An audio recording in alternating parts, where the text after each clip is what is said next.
In recent days, we've seen turmoil and tragedy around the world, from change in the Middle East and North Africa to the earthquake and tsunami in Japan. As I said on Friday, we will work with our partners in the region to protect innocent civilians in Libya and hold the Gaddafi regime accountable. And we will continue to stand with the people of Japan in their greatest hour of need. As we respond to these immediate crises abroad, we also will not let up in our effort to tackle the pressing ongoing challenges facing our country, including accelerating economic growth.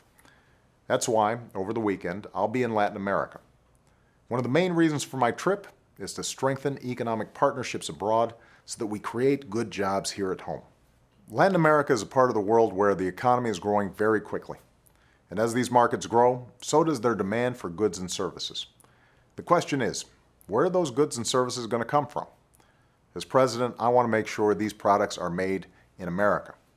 I want to open more markets around the world so that American companies can do more business and hire more of our people. Here's a statistic to explain why this is important.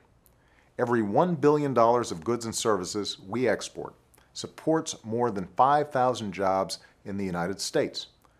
So, the more we sell overseas, the more jobs we create on our shores. That's why last year I set a goal for this country, to double our exports by 2014. And it's a goal we're on track to meet. Part of the reason why is the rapid growth of Latin America and their openness to American business. We now export more than 3 times as much to Latin America as we do to China. And our exports to the region will soon support more than 2 million jobs here in the United States. Brazil, the first stop on our trip, is a great example. In 2010, America's exports to Brazil supported more than 250,000 American jobs. These are jobs at places like Capstone Turbine in California, which recently sold $2 million worth of high-tech energy equipment to Brazil. Another company is Rhino Assembly, a small business in Charlotte, North Carolina, that sells and repairs tools for building cars and planes.